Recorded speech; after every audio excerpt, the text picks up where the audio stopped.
Everybody, good afternoon. Thanks for joining us. Let me just begin by reflecting on the news that we received from Domtar about their decisions related to the mill in Crofton.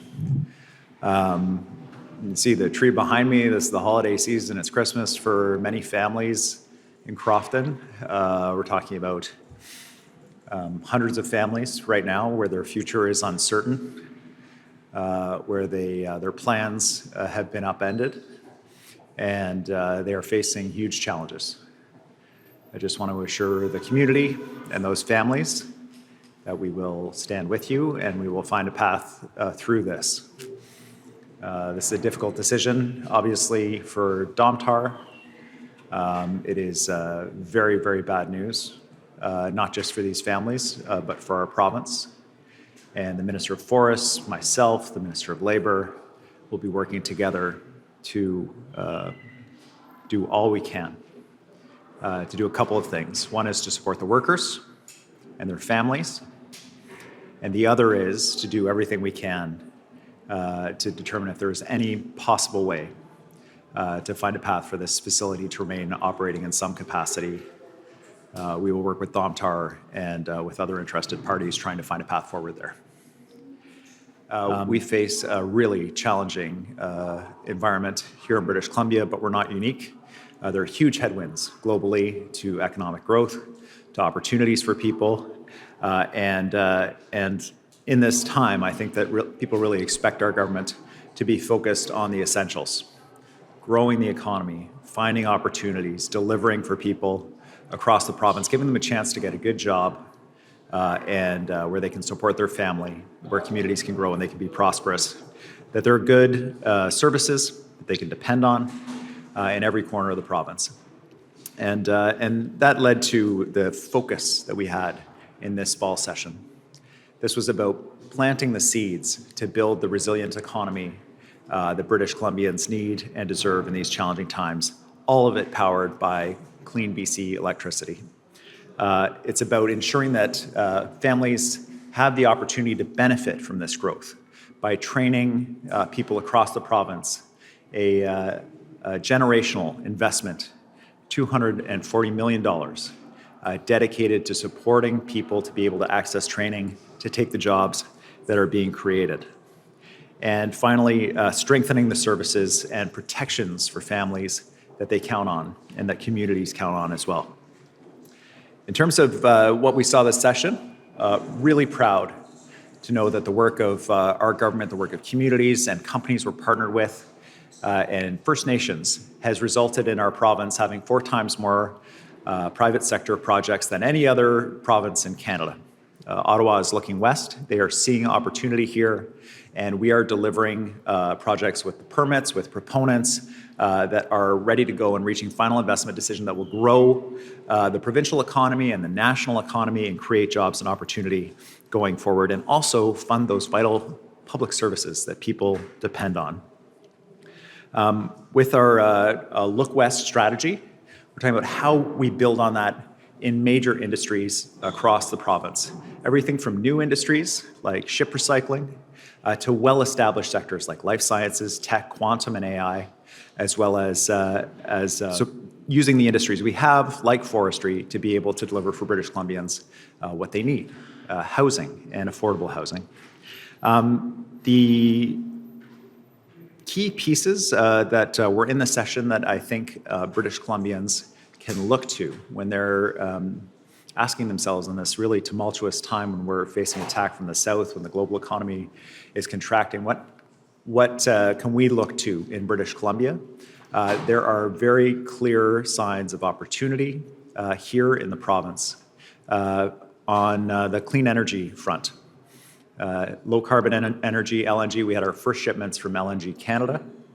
And the proponents behind the largest private sector investment in Canadian history that enabled those first deliveries to take place are reaching in the next year final investment decision on phase 2, which will itself be, again, the largest private sector investment in Canadian history right here in British Columbia. We passed legislation, new law in the House, and note that we were the only party to vote for this. The North Coast Transmission Line, an electrical line that takes clean BC electricity to the northwest of our province, creating 10,000 jobs, enabling capital investment, $50 billion in mines. That is a huge number of construction jobs, and then literally thousands of jobs that follow on from that as we mine the critical metals and minerals that are needed for the global economy and access global markets, reducing our dependence on the United States. Given the opportunity to stand up and support the mining sector, to support the resource sector, to support fighting climate change by driving down emissions, by using clean BC electricity, and creating even more jobs by doing that. Instead of standing with British Columbians, the Conservatives voted against this. They stood with the Green Party and voted against prosperity for British Columbians. Given the choice to support the North Coast Transmission Line and real projects versus a fictional pipeline project coming from Alberta, they chose to stand with Danielle Smith and her proposal that has no money, no route, and no hope, instead of standing with a very real project that starts construction in British Columbia in March. The other piece that's crucially important for people is that a strong economy is only as strong as the people of British Columbia. And so making sure that people have the services they can rely on was another key theme in the session. We passed a new law that supports school boards across the province to be able to deliver before and after school care in the school, the building that is already built for kids, so that parents have one convenient drop-off point and pick-up point going forward. We are accepting applications at the new Surrey Medical School, training up a new generation of doctors and medical professionals to support our healthcare system here in the province. The first new medical school in a generation in Western Canada, and focused on delivering that community care that British Columbians deserve. Two new schools entered construction in Langley, as well as key infrastructure, including the Patello Bridge, and we look forward to having more to say about that in the weeks ahead. All of this work takes place in communities in our province, and we need to ensure that communities are safe and welcoming for everybody. And to that point, we took a number of steps, both to address people in health crisis in our downtown cores across the province, but also to address repeat violent offenders and violent offenses taking place. First, we amended the Mental Health Act to strengthen the Mental Health Act to ensure that the frontline medical professionals that deliver this care are protected from being sued for the work that they do, to clarify that. And we were in court defending involuntary care in our province as an essential tool in our medical system to help people get well when they can't ask for help for themselves. We strengthened protections for people related to intimate images that might be posted online without their consent. And this has led to suicides and self-harm and awful outcomes for families in our province. And it's so important for people to know if someone has put pictures up of you, that there is a mechanism in British Columbia to have them taken down and removed, and there is hope, and you should reach out. We have strengthened those protections. We led on bail reform. It was British Columbia that fought hard to ensure that repeat violent offenders were kept behind bars, both in terms of domestic violence as well as general violent offenses that have taken place in our community and across the country. We led a coalition of provinces to push the federal governments. We saw a set of very significant amendments, another set in front of the Parliament right now to respond to horrific cases like the violent murder of Bailey McCourt by her former partner. Following those amendments that were made, we know of a number of cases where individuals alleged to be involved in abuse that rises to this level of a partner were kept behind bars rather than being released to cause more harm. That is a meaningful change for women who face this kind of shameful and cowardly violence. In addition, we convened a meeting in Surrey between the federal government, the provincial government, local governments south of the Fraser, as well as police leadership from all of the local detachments and the RCMP, as well as the task force on extortion, to ensure that we are all on the same page, all pushing forward in the same direction to arrest, prosecute, and deport, if necessary, the individuals involved in extortion south of the Fraser.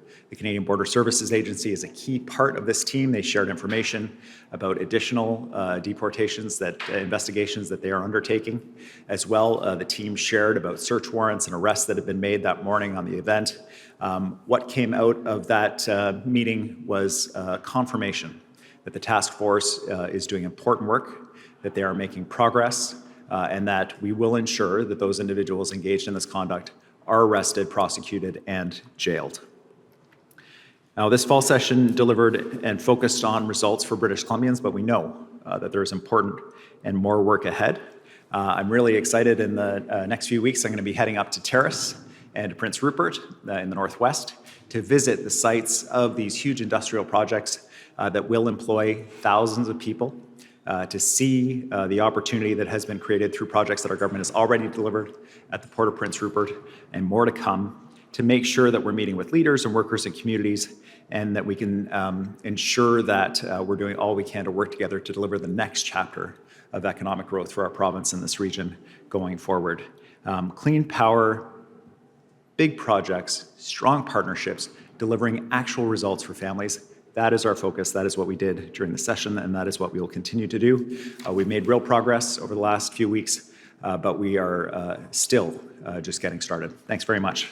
Now, I'm happy to take your questions, but I just want to note the federal government's been in touch. The government of Alberta needs to use this podium, so I'm going to have to be brief and answer as quickly as possible. Keith, I mean, there is a serious challenge here. Pulp prices are very low. This mill ships to Asia. The trees that are available in the kind of immediate area that would be considered economic to pulp are old growth forests. The strategy to pulp old growth forest is certainly a solution, but it's a temporary solution, and it's not one that British Columbians support. There are permitted, many permitted cubic meters of trees available for this mill, but they're so far away from the mill that the transportation costs make it so that it is, as the company describes, uneconomic to get it to the mill. Now, I accept that our old growth policies have had this outcome, but at best that would be a temporary solution. We are keen to work with the company to find paths forward where the mill can continue to provide employment if there is an avenue available for that. We'll ensure that workers are supported, but our focus needs to be on ensuring a sustainable forest industry going forward. The combination of pine beetle, the need to protect old growth, forest fire, and low prices is incredibly challenging. The second component that we face that's quite difficult with this mill and with all pulp mills is that they get fed fiber from operating sawmills. And the sawmills that operate on Vancouver Island, as well as in other parts of the province, are down significantly because of the massive tariffs that they face from Donald Trump and the attack on our softwood industry. They have laid off shifts, they have temporarily closed, and the impact of those two hits is quite significant, and in the case of Crofton, quite devastating. We will continue to do the work. I personally visited the Crofton mill with grant support from the provincial government to help them transition from low-cost bulk paper exports to single-use cutlery. For various reasons, Domtar was unable to take advantage of that. I don't fault them for that. That was just the reality that they faced. But I also want to be clear, wherever it's possible for our government to try to assist companies in continuing to operate, identifying new markets that may be able to pay a higher premium than the products that they're producing right now, we will continue to do that work to find a way for our forest sector to be able to provide sustainable jobs going forward. It is an industry that's facing a very changed reality on the ground. We brought, knowing that this crisis is at our doorstep, we brought the federal government here and engaged with them and encouraged them to engage with the sector the way they do with the steel sector that has also seen significant layoffs in Ontario, to treat BC's foundational industry of forestry the same way that they treat Ontario's foundational industry of steel. And as part of the announcements, we have seen additional supports for workers come from the federal government. We have supports and training opportunities that we're able to bring to support workers. Absolutely, we need to ensure that these workers are supported, and we'll make sure that that's the case. Our first line, though, will be to examine whether there is any possibility of finding a path to keep this facility operating in some fashion. Obviously there are huge challenges there. The company is walking away not for no reason, but because it's quite challenging given the price for pulp.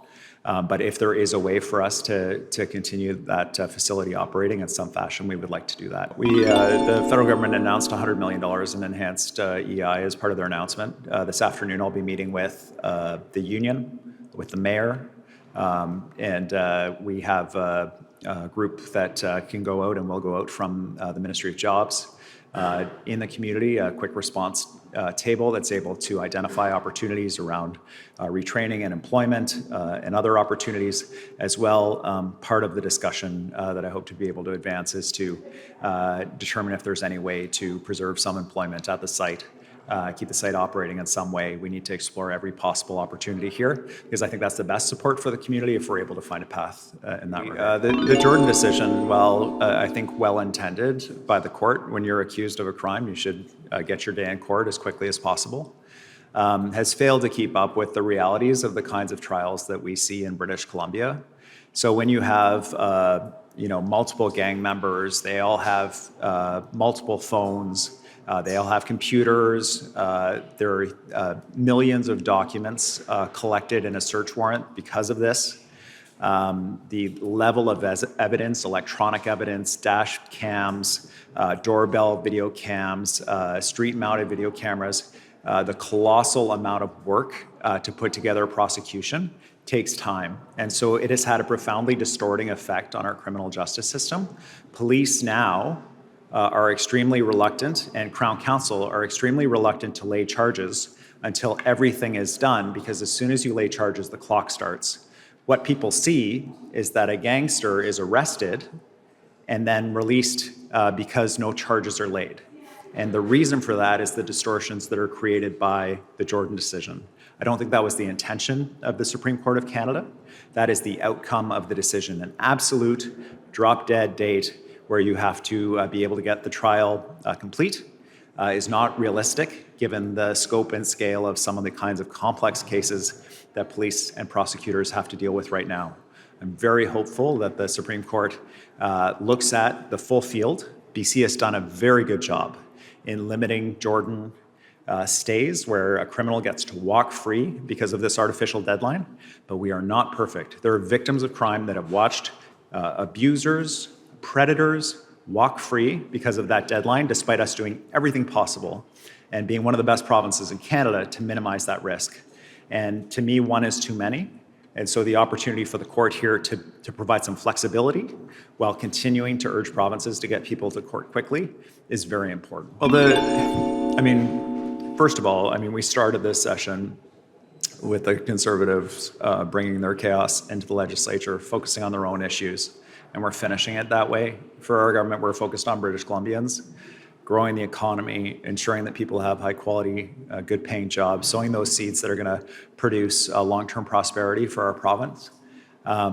This is not a surprise that we continue to see this chaos. We saw them bring people into the legislature that were involved in some kind of fracas at the University of Victoria involving an arrest. Like, these are the kinds of people the Conservatives brought into the legislature. It is no surprise to me with their conduct and their anti-vax conspiracy theories and their pro-Trump tweets and their YouTube bloggers that they like that hate Canada, that they're fighting among themselves. I don't know how you could hold a group together with that kind of hodgepodge of craziness.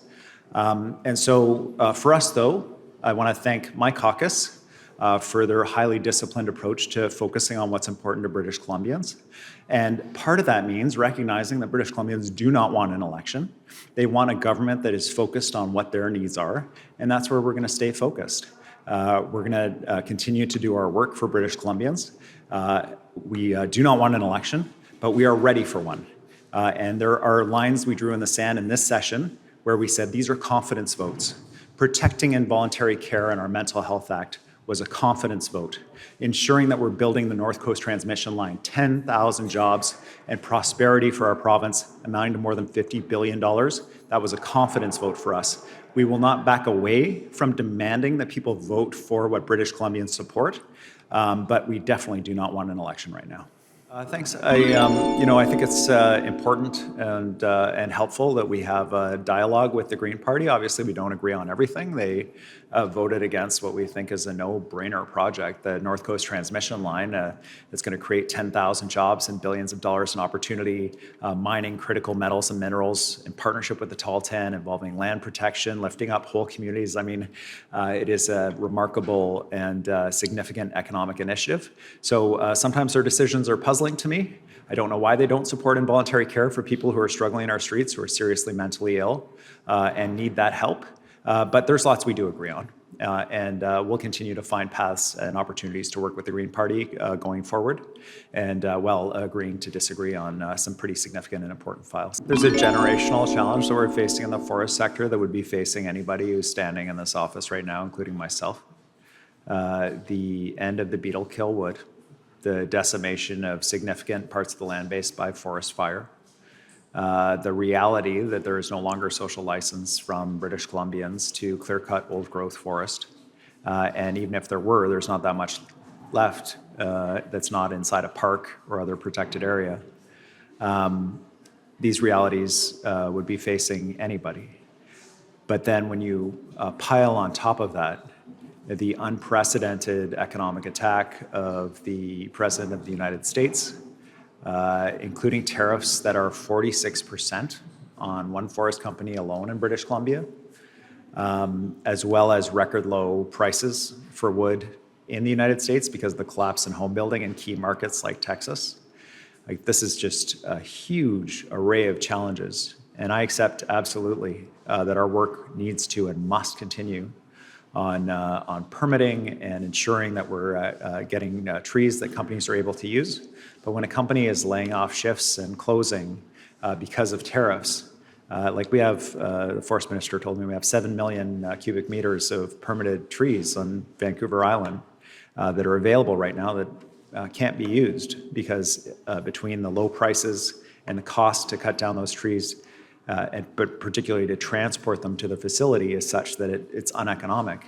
The pulp prices faced by Domtar when they ship to Asia are so low that they can't put the gas in the trucks to get the trees to the mill that are available on Vancouver Island. These are structural challenges that we have to address. It will require a restructuring and a revisioning of the forest sector. It is a conversation that the companies are more willing to engage in now, but none of that is going to take the place of what is needed, which is an agreement with the United States. If we can get a softwood agreement with the United States, get some stabilization there, it'll be transformative for the industry. It'll take huge pressure off. But right now, it is quite a catastrophic scenario from every direction. I mean, when you look at, just take electric cars. You look across Canada and North America, adoption of electric vehicles over the period of the Clean BC plan. We're like number one or number two only to California, which is a much larger market than we are. We're going to hit 10,000 electric car chargers in the province way in advance of 2030. And that's just one example. Per capita emissions, despite significant growth in the BC economy, are down. Emissions per unit of GDP are down. We have continued to drive down emissions. And particularly where we're driving down emissions is in the oil and gas sector, where we are leading Canada and I think also North America in methane emissions regulations. Not sexy, not the kind of thing that leads newscasts, unfortunately, but a reality that we worked with the industry and dramatically reduced those emissions faster than anywhere else in Canada. And some of our frustration about why methane emissions were negotiated with Alberta at a slower pace that gives them a competitive advantage compared to BC that has a higher standard without us being at the table through the MOU process. We will continue to lead on climate change. The decision not to continue with the carbon tax when people are facing huge affordability challenges was about the reality that we don't want people to have to choose between taking action on climate change and being able to support their families. And so that's why you see us taking action in different ways. The North Coast Transmission Line and the 2 calls for power are about electrifying our province and driving down emissions from industry and growing our economy at the same time and creating jobs that support families across the province.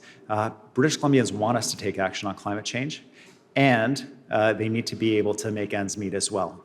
And that's the program that we're putting together. I'm very grateful to Dan and Marin for doing that review.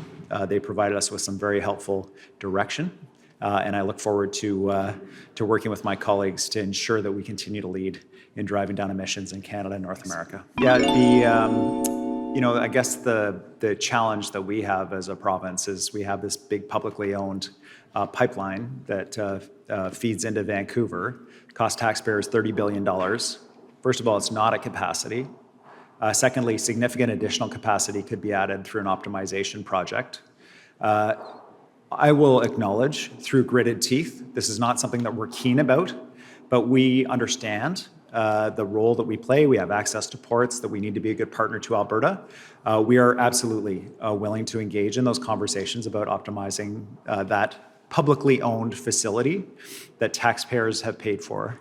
But the frustration is obviously that apparently that's not sufficient, that there also needs to be that British Columbia agrees, even in the absence of any project, to get rid of the oil tanker ban off of the North Coast, which is the foundational keystone to Indigenous support for all of the projects we put on the major projects board with the federal government. I continue to try my best to explain that we need to keep our eye on the prize, deliver actual projects that have permits and proponents and money and are ready to go, like the projects British Columbia is bringing forward, like potentially the optimization project on TMX, instead of potentially frustrating or challenging those projects by threatening the oil tanker ban off the Northwest Coast. It's too important an area, and it's too crucial that we protect the $1.7 billion in annual economic activity, the 2,000 jobs that coast depends on.